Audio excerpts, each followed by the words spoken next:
Hello' everyone, আপোনালোক সকলোকে স্বাগতম জনাইছোঁ আছাম জিকে ইউটিউব চেনেলৰ আন এটা নতুন ভিডিঅ'লৈ। আজিৰ এই ভিডিঅ'টোত আমি অসম পুলিচৰ লিখিত পৰীক্ষাৰ বাবে সহায়ক হোৱাকৈ আহোম সাম্ৰাজ্যৰ কেইটামান অতি গুৰুত্বপূৰ্ণ কুৱেশ্যন আনচাৰ লৈ আহিছোঁ। গতিকে ভিডিঅ'টো স্কিপ নকৰি সম্পূৰ্ণলৈকে চাব আৰু আপোনালোকে কিমানটা কুৱেশ্যন শুদ্ধ কৰিব পাৰিছে কমেণ্ট বক্সত জনাব। তেনেহ'লে বলকচোন আজিৰ এই ভিডিঅ'টো আৰম্ভ কৰোঁ। আজিৰ আমাৰ ফাৰ্ষ্ট কুৱেশ্যনটো সুধিছে, আহোমসকলে অসমত মুঠ কিমান বছৰ ৰাজত্ব কৰিছিল? আহোমসকলে অসমত মুঠ কিমান বছৰ ৰাজত্ব কৰিছিল সুধিছে। ইয়াৰ ৰাইট এনচাৰটো হৈছে অপশ্যন বি, প্ৰায় 600 বছৰ। আহোমসকলে অসমত মুঠ 600 বছৰ ৰাজত্ব কৰিছিল। নেক্সট কুৱেশ্যন, আহোমসকলৰ 600 বছৰীয়া শাসনকালত মুঠ কিমানজন ৰজা আছিল? আহোমসকলৰ 600 বছৰীয়া শাসনকালত মুঠ কিমানজন ৰজা আছিল সুধিছে। এই প্ৰশ্নৰ ৰাইট এনচাৰটো হৈছে অপশ্যন এ, 39 জন। আহোমসকলৰ 600 বছৰীয়া শাসনকালত মুঠ 39 জন ৰজা আছিল। এতিয়া আহিছোঁ নেক্সট কুৱেশ্যনটোলৈ। নেক্সট কুৱেশ্যনটো সুধিছে, আহোমসকল ক'ৰ পৰা অসমলৈ আহিছিল? আহোমসকল ক'ৰ পৰা অসমলৈ আহিছিল সুধিছে। ইয়াত 4টা অপশ্যন দিয়া আছে। এই 4টা অপশ্যনৰ ভিতৰত ইয়াৰ ৰাইট এনচাৰটো হৈছে অপশ্যন চি, মুংমাও। আহোমসকল মুংমাওৰ পৰা অসমলৈ আহিছিল। নেক্সট কুৱেশ্যন, আহোমসকল কোন জনগোষ্ঠীৰ বংশধৰ আছিল? আহোমসকল কোন জনগোষ্ঠীৰ বংশধৰ আছিল সুধিছে। ইয়াৰ ৰাইট এনচাৰটো হৈছে অপশ্যন বি, টাই। আহোমসকল টাই জনগোষ্ঠীৰ বংশধৰ আছিল। নেক্সট কুৱেশ্যন, কোন চনত আহোমসকলে মুংমাও এৰি আহিছিল? কোন চনত আহোমসকলে মুংমাও এৰি আহিছিল সুধিছে। ইয়াৰ ৰাইট এনচাৰটো হৈছে অপশ্যন বি, 1215 খ্ৰীষ্টাব্দত। 1215 খ্ৰীষ্টাব্দত আহোমসকলে মুংমাও এৰি অসমলৈ আহিছিল। নেক্সট কুৱেশ্যন, কোন চনত আহোমসকলে অসমত প্ৰৱেশ কৰিছিল? কোন চনত আহোমসকলে অসমত প্ৰৱেশ কৰিছিল সুধিছে। ইয়াৰ ৰাইট এনচাৰটো হৈছে অপশ্যন বি, 1228 চনত। 1228 চনত আহোমসকল অসমত প্ৰৱেশ কৰিছিল। নেক্সট কুৱেশ্যনটো সুধিছে, আহোমৰ প্ৰথম ৰজাজন কোন আছিল? আহোম সাম্ৰাজ্যৰ প্ৰথম ৰজা কোন আছিল সুধিছে। ইয়াৰ ৰাইট এনচাৰটো হৈছে অপশ্যন এ, চাওলুং চুকাফা। আহোমসকলৰ প্ৰথম ৰজা আছিল চাওলুং চুকাফা। নেক্সট কুৱেশ্যন, অসম দিৱস নাইবা চুকাফা দিৱস কেতিয়া উদযাপন কৰা হয়? এই প্ৰশ্নৰ ৰাইট এনচাৰটো হৈছে অপশ্যন চি, 2 ডিচেম্বৰ। অসম দিৱস নাইবা চুকাফা দিৱস 2 ডিচেম্বৰ তাৰিখে পালন কৰা হয়। নেক্সট কুৱেশ্যনটো সুধিছে, আহোমসকল ব্ৰহ্মপুত্ৰ উপত্যকাৰ ক'ত আহি উপস্থিত হৈছিল? আহোমসকল ব্ৰহ্মপুত্ৰ উপত্যকাৰ ক'ত আহি উপস্থিত হৈছিল সুধিছে। এই প্ৰশ্নৰ ৰাইট এনচাৰটো হৈছে অপশ্যন এ, নামৰূপ। আহোমসকল ব্ৰহ্মপুত্ৰ উপত্যকাৰ নামৰূপত আহি উপস্থিত হৈছিল। নেক্সট কুৱেশ্যন, আহোমসকলে কোনখন পৰ্বত পাৰ হৈ অসমত প্ৰৱেশ কৰিছিল? আহোমসকলে কোনখন পৰ্বত পাৰ হৈ অসমত প্ৰৱেশ কৰিছিল সুধিছে। ইয়াৰ ৰাইট এনচাৰটো হৈছে অপশ্যন বি, পাটকাই পৰ্বত। আহোমসকলে পাটকাই পৰ্বত পাৰ হৈ অসমত প্ৰৱেশ কৰিছিল। নেক্সট কুৱেশ্যন, আহোমৰ প্ৰথম ৰাজধানী কি আছিল? আহোমৰ প্ৰথম ৰাজধানী কি আছিল সুধিছে। এই প্ৰশ্নৰ ৰাইট এনচাৰটো হৈছে অপশ্যন এ, চৰাইদেউ। আহোমৰ প্ৰথম ৰাজধানী আছিল চৰাইদেউ। নেক্সট কুৱেশ্যন, কোন চনত চুকাফাই আহোমৰ ৰাজধানী চৰাইদেউত স্থাপন কৰিছিল? ইয়াত 4টা অপশ্যন দিয়া আছে। এই 4টা অপশ্যনৰ ভিতৰত ইয়াৰ ৰাইট এনচাৰটো হৈছে অপশ্যন ডি, 1253 খ্ৰীষ্টাব্দত। 1253 খ্ৰীষ্টাব্দত চুকাফাই আহোমৰ ৰাজধানী চৰাইদেউত স্থাপন কৰিছিল। নেক্সট কুৱেশ্যন, অসমত বুৰঞ্জী লিখা আৰম্ভ কৰা ব্যক্তিজন কোন আছিল? অসমত বুৰঞ্জী লিখা আৰম্ভ কৰা ব্যক্তিজন কোন সুধিছে। এই প্ৰশ্নৰ ৰাইট এনচাৰটো হৈছে অপশ্যন এ, চাওলুং চুকাফা। অসমত বুৰঞ্জী লিখা আৰম্ভ কৰা ব্যক্তিজন আছিল চাওলুং চুকাফা।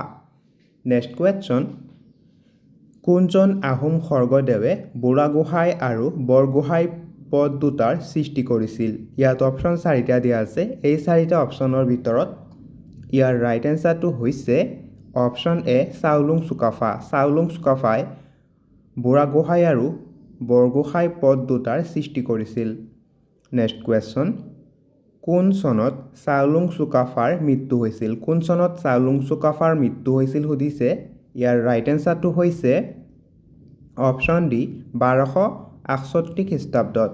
1268 খ্ৰীষ্টাব্দত চাওলুং চুকাফাৰ মৃত্যু হৈছিল। নেক্সট কুৱেশ্যন, স্বৰ্গদেউ শব্দৰ অৰ্থ কি? স্বৰ্গদেউ শব্দৰ অৰ্থ কি সুধিছে। এই প্ৰশ্নৰ ৰাইট এনচাৰটো হৈছে অপশ্যন ডি স্বৰ্গৰ দেৱতা। নেক্সট কুৱেশ্যনটো সুধিছে, আহোমসকলে নিজকে কাৰ বংশধৰ বুলি পৰিচয় দিছিল? এই প্ৰশ্নৰ ৰাইট এনচাৰটো হৈছে অপশ্যন চি স্বৰ্গৰ ৰজা ইন্দ্ৰৰ।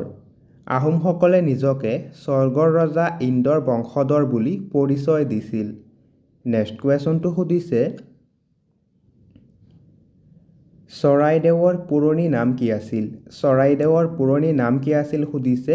ইয়াৰ ৰাইট এনচাৰটো হৈছে অপশ্যন চি চেৰাইদয়।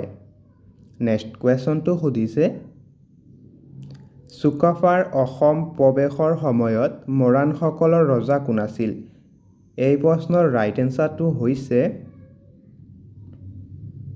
এনচাৰটো হৈছে অপশ্যন চি বদৈচা। চুকাফাৰ অসম প্ৰৱেশৰ সময়ত মৰাণসকলৰ ৰজা আছিল বদৈচা। নেক্সট কুৱেশ্যন, চুকাফাই কোন জাতিক প্ৰথমে বৈশ্যতা স্বীকাৰ কৰাইছিল? চুকাফাই কোন জাতিক প্ৰথমে বৈশ্যতা স্বীকাৰ কৰাইছিল সুধিছে। ইয়াৰ ৰাইট এনচাৰটো হৈছে অপশ্যন এ নগাসকলক। নেক্সট কুৱেশ্যনটো সুধিছে, চুকাফাৰ পিছত কোন ৰজা হৈছিল? চুকাফাৰ পিছত কোন ৰজা হৈছিল সুধিছে। এই প্ৰশ্নৰ ৰাইট এনচাৰটো হৈছে অপশ্যন এ চুতেউফা। চুকাফাৰ পিছত চুতেউফা ৰজা হৈছিল। নেক্সট কুৱেশ্যন, কোনজন আহোম স্বৰ্গদেৱক বামুণী কোঁৱৰ নামেৰে জনা যায়? এই প্ৰশ্নৰ ৰাইট এনচাৰটো হৈছে অপশ্যন ডি চুদাম্ফা। চুদাম্ফাক বামুণী কোঁৱৰ নামেৰে জনা যায়। নেক্সট কুৱেশ্যনটো সুধিছে, আহোম স্বৰ্গদেউ চুদাম্ফাৰ পিতৃ কোন আছিল?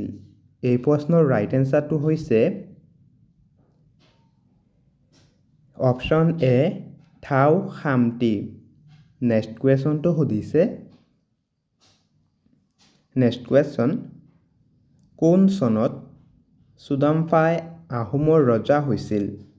এই প্ৰশ্নৰ ৰাইট এনচাৰটো হৈছে অপশ্যন ডি 1397 খ্ৰীষ্টাব্দত। নেক্সট কুৱেশ্যনটো সুধিছে, আহোমসকলে কোনজন দেৱতাক পূজা সেৱা কৰিছিল? আহোমসকলে কোনজন দেৱতাক পূজা কৰিছিল সুধিছে। ইয়াৰ ৰাইট এনচাৰটো হৈছে অপশ্যন বি সোমদেউ। আহোমসকলে সোমদেউ দেৱতাক পূজা বা সেৱা কৰিছিল। নেক্সট কুৱেশ্যনটো সুধিছে, কোনজন আহোম ৰজাই শিঙৰি ঘৰত উটা পতাৰ প্ৰৱৰ্তন কৰিছিল? এই প্ৰশ্নৰ ৰাইট এনচাৰটো হৈছে অপশ্যন এ চুদাম্ফা।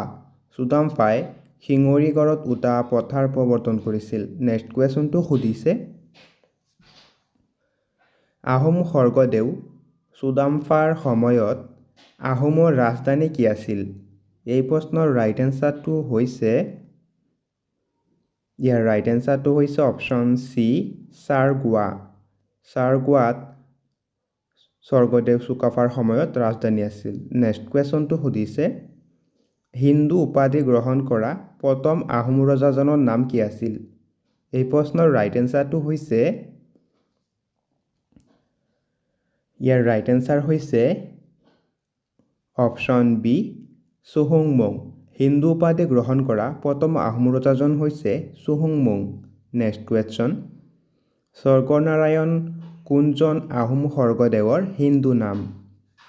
তলত দিয়া অপশ্যন 4টাৰ ভিতৰত ইয়াৰ ৰাইট এনচাৰটো হৈছে অপশ্যন বি চুহুংমুং। স্বৰ্গনাৰায়ণ চুহুংমুঙৰ হিন্দু নাম। নেক্সট কুৱেশ্যনটো সুধিছে, কোনজন আহোম ৰজাক অসমৰ নেপোলিয়ন বুলি কোৱা হয়? কোনজন আহোম ৰজাক অসমৰ নেপোলিয়ন বুলি কোৱা হয় সুধিছে।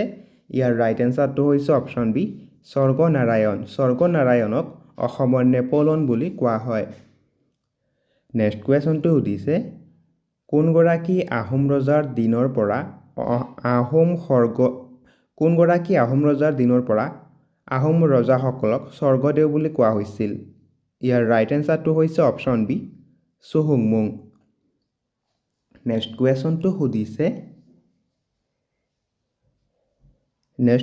সুধিছে কোনজন ৰজাৰ ৰাজত্বকালত আহোমসকলে চক জোক ব্যৱহাৰ কৰিছিল? ইয়াৰ ৰাইট এনচাৰটো হৈছে অপশ্যন বি চুহুংমুং। এতিয়া আহিছোঁ নেক্সট কুৱেশ্যনটোলৈ। নেক্সট কুৱেশ্যনটো সুধিছে কোনজন আহোম ৰজাক দিহিঙীয়া ৰজা বুলি কোৱা হয়? কোনজন আহোম ৰজাক দিহিঙীয়া ৰজা বুলি কোৱা হয় সুধিছে। ইয়াৰ ৰাইট এনচাৰটো হৈছে অপশ্যন বি চুহুংমুং। চুহুংমুং ৰজাক দিহিঙীয়া ৰজা বুলি কোৱা হয়। নেক্সট কুৱেশ্যনটো সুধিছে কোনজন আহোম ৰজাই অসমত প্ৰথমে সংগঠিত জনসংখ্যা পৰিচালনা কৰিছিল? তলত দিয়া অপশ্যন 4টাৰ ভিতৰত ইয়াৰ ৰাইট এনচাৰটো হৈছে অপশ্যন ডি দিহিঙীয়া ৰজা। দিহিঙীয়া ৰজাই প্ৰথমে সংগঠিত জনসংখ্যা পৰিচালনা কৰিছিল। নেক্সট কুৱেশ্যনটো সুধিছে কোনজন আহোম ৰজাই প্ৰথমবাৰৰ বাবে অসমীয়া ভাষাত বুৰঞ্জী লিখা আৰম্ভ কৰিছিল? তলত দিয়া অপশ্যন 4টাৰ ভিতৰত ইয়াৰ ৰাইট এনচাৰটো হৈছে অপশ্যন বি স্বৰ্গনাৰায়ণ। স্বৰ্গনাৰায়ণে প্ৰথমে অসমীয়া ভাষাত বুৰঞ্জী লিখা আৰম্ভ কৰিছিল। নেক্সট কুৱেশ্যনটো সুধিছে কোন চনত আহোমসকলে প্ৰথমবাৰ চুতীয়া ৰাজ্য আক্ৰমণ কৰে? তলত দিয়া অপশ্যন 4টাৰ ভিতৰত ইয়াৰ ৰাইট এনচাৰটো হৈছে অপশ্যন ডি 1523 খ্ৰীষ্টাব্দত। নেক্সট কুৱেশ্যনটো সুধিছে আহোমসকলে প্ৰথমবাৰ চুতীয়া ৰাজ্য আক্ৰমণৰ সময়ত চুতীয়া ৰাজ্যৰ ৰজা কোন আছিল? তলত দিয়া অপশ্যন 4টাৰ ভিতৰত ইয়াৰ ৰাইট এনচাৰটো হৈছে অপশ্যন এ নীতিপাল। এতিয়া আহিছোঁ নেক্সট কুৱেশ্যনটোলৈ। নেক্সট কুৱেশ্যনটো সুধিছে সতী সাধনী কোন আছিল? সতী সাধনী কোন আছিল সুধিছে। ইয়াৰ ৰাইট এনচাৰটো হৈছে অপশ্যন এ নীতিপালৰ পত্নী। সতী সাধনী আছিল নীতিপালৰ পত্নী। নেক্সট কুৱেশ্যন সতী সাধনী দিৱস কোন তাৰিখে পালন কৰা হয়? সতী সাধনী দিৱস কোন তাৰিখে পালন কৰা হয় সুধিছে। ইয়াৰ ৰাইট এনচাৰটো হৈছে অপশ্যন চি 21 এপ্ৰিল।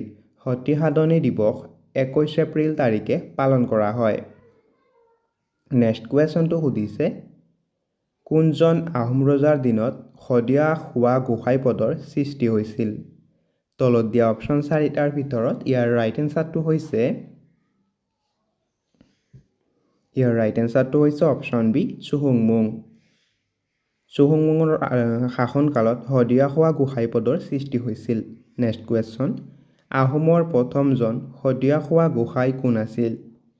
তলত দিয়া অপশ্যন 4টাৰ ভিতৰত ইয়াৰ ৰাইট এনচাৰটো হৈছে অপশ্যন চি ফ্ৰা-চেং-মুং। নেক্সট কুৱেশ্যনটো সুধিছে কছাৰী ৰাজ্য চোৱাচিতাৰ বাবে আহোমে প্ৰৱৰ্তন কৰা পদটোৰ নাম কি? তলত দিয়া অপশ্যন 4টাৰ ভিতৰত ইয়াৰ ৰাইট এনচাৰটো হৈছে অপশ্যন এ মৰংগী খোৱা গোসাঁই। নেক্সট কুৱেশ্যনটো সুধিছে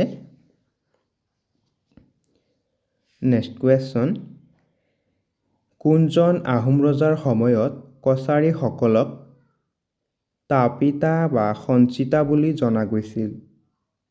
তলত দিয়া অপশ্যন 4টাৰ ভিতৰত ইয়াৰ ৰাইট এনচাৰটো হৈছে অপশ্যন চি দিহিঙীয়া ৰজা।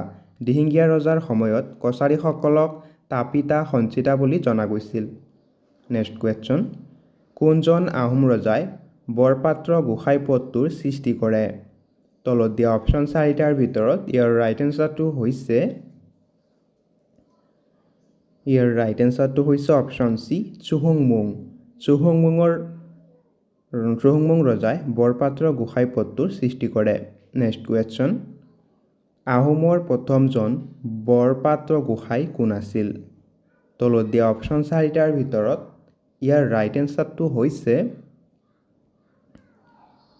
ইয়াৰ ৰাইট এনসাৰটো হৈছে option A Konseng Borpatra Gohain next question কোনজন আহোম ৰজাৰ ৰাজত্বকালত মুছলমানসকলে প্ৰথমবাৰ আহোম ৰাজ্য আক্ৰমণ কৰিছিল তলত দিয়া অপশ্যন চাৰিটাৰ ভিতৰত ইয়াৰ ৰাইট এনসাৰটো হৈছে অপশ্যন চি চুহুংমুং ৰজাৰ ৰাজত্বকালত মুছলমানসকলে প্ৰথমবাৰ আহোম ৰাজ্য আক্ৰমণ কৰে নেক্সট কুৱেশ্যন কোন চনত মুছলমানসকলে প্ৰথমবাৰ আহোম ৰাজ্য আক্ৰমণ কৰিছিল তলত দিয়া অপশ্যন চাৰিটাৰ ভিতৰত ইয়াৰ ৰাইট এনসাৰটো হৈছে অপশ্যন বি 1532 খ্ৰীষ্টাব্দত মুছলমানসকলে প্ৰথমবাৰ আহোম ৰাজ্য আক্ৰমণ কৰে নেক্সট কুৱেশ্যন মূলা বড়োৱে কাৰ হাতত মৃত্যুবৰণ কৰিছিল তলত দিয়া অপশ্যন চাৰিটাৰ ভিতৰত ইয়াৰ ৰাইট এনসাৰটো হৈছে অপশ্যন বি তুৰ্বক খান মূলা বড়োৱে তুৰ্বক খানৰ হাতত মৃত্যুবৰণ কৰিছিল নেক্সট কুৱেশ্যন মূলা বড়োৰ স্বামীৰ নাম কি আছিল মূলা বড়োৰ স্বামীৰ নাম কি আছিল সুধিছে ইয়াৰ ৰাইট এনসাৰটো হৈছে অপশ্যন বি ফ্ৰাচংমুং বৰগোহাঁই নেক্সট কুৱেশ্যনটো সুধিছে কোনজন আহোম ৰজাক গড়গয়া ৰজা বুলি কোৱা হয় সুধিছে ইয়াৰ ৰাইট এনসাৰটো হৈছে অপশ্যন ডি চুকলেংমুং ৰজাক গড়গয়া বুলি কোৱা হয় নেক্সট কুৱেশ্যন কোনজন আহোম ৰজাই আহোমৰ ৰাজধানী গড়গাঁৱলৈ স্থানান্তৰ কৰিছিল তলত দিয়া অপশ্যন চাৰিটাৰ ভিতৰত ইয়াৰ ৰাইট এনসাৰটো হৈছে অপশ্যন ডি গড়গয়া ৰজাই আহোমৰ ৰাজধানী গড়গাঁৱলৈ স্থানান্তৰ কৰিছিল নেক্সট কুৱেশ্যনটো সুধিছে কোনজন আহোম ৰজাই নগা আলি আৰু গড়গাঁও পুখুৰী নিৰ্মাণ কৰিছিল তলত দিয়া অপশ্যন চাৰিটাৰ ভিতৰত ইয়াৰ ৰাইট এনসাৰটো হৈছে অপশ্যন ডি গড়গয়া ৰজা নেক্সট কুৱেশ্যনটো সুধিছে কোনজন আহোম ৰজাক খুৰা ৰজা বুলি কোৱা হয় তলত দিয়া অপশ্যন চাৰিটাৰ ভিতৰত ইয়াৰ ৰাইট এনসাৰটো হৈছে অপশ্যন ডি চুকামফা ৰজাক খুৰা ৰজা বুলি কোৱা হয় নেক্সট কুৱেশ্যন মাজুলীৰ সন্ধি কাৰ মাজত স্বাক্ষৰিত হৈছিল তলত দিয়া অপশ্যন চাৰিটাৰ ভিতৰত ইয়াৰ ৰাইট এনসাৰটো হৈছে অপশ্যন ডি চুকামফা আৰু নৰনাৰায়ণ মাজুলী সন্ধি চুকামফা আৰু নৰনাৰায়ণৰ মাজত স্বাক্ষৰিত হৈছিল নেক্সট কুৱেশ্যন কোন চনত মাজুলী সন্ধি স্বাক্ষৰিত হৈছিল তলত দিয়া অপশ্যন চাৰিটাৰ ভিতৰত ইয়াৰ ৰাইট এনসাৰটো হৈছে অপশ্যন চি 1563 খ্ৰীষ্টাব্দত মাজুলী সন্ধি স্বাক্ষৰিত হৈছিল নেক্সট কুৱেশ্যন আহোম ৰজা চুচেংফাৰ হিন্দু নাম কি আছিল তলত দিয়া অপশ্যন চাৰিটাৰ ভিতৰত ইয়াৰ ৰাইট এনসাৰটো হৈছে অপশ্যন এ প্ৰতাপ সিংহ আহোম ৰজা চুচেংফাৰ হিন্দু নাম আছিল প্ৰতাপ সিং নেক্সট কুৱেশ্যনটো সুধিছে কোনজন আহোম ৰজাক ভোৰা ৰজা বুলি কোৱা হয় তলত দিয়া অপশ্যন চাৰিটাৰ ভিতৰত ইয়াৰ ৰাইট এনসাৰটো হৈছে অপশ্যন ডি চুচেংফাক বুঢ়া ৰজা বুলি কোৱা হয় নেক্সট কুৱেশ্যনটো সুধিছে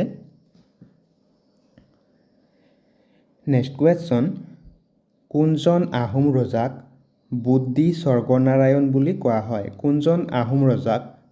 স্বৰ্গনাৰায়ণ বুলি কোৱা হয় সুধিছে ইয়াৰ ৰাইট এনসাৰটো হৈছে অপশ্যন এ প্ৰতাপ সিংহক বুদ্ধি স্বৰ্গনাৰায়ণ বুলি কোৱা হয় নেক্সট কুৱেশ্যন কোনজন আহোম ৰজাই বৰফুকন আৰু বৰবৰুৱা পদৰ সৃষ্টি কৰিছিল ইয়াৰ ৰাইট এনসাৰটো হৈছে অপশ্যন ডি চুচেংফা ৰজাই বৰফুকন আৰু বৰবৰুৱা পদৰ সৃষ্টি কৰিছিল নেক্সট কুৱেশ্যনটো সুধিছে আহোমৰ প্ৰথমজন বৰফুকন কোন আছিল সুধিছে ইয়াৰ ৰাইট এনসাৰটো হৈছে অপশ্যন বি লাংগি পানিছিয়া বৰফুকন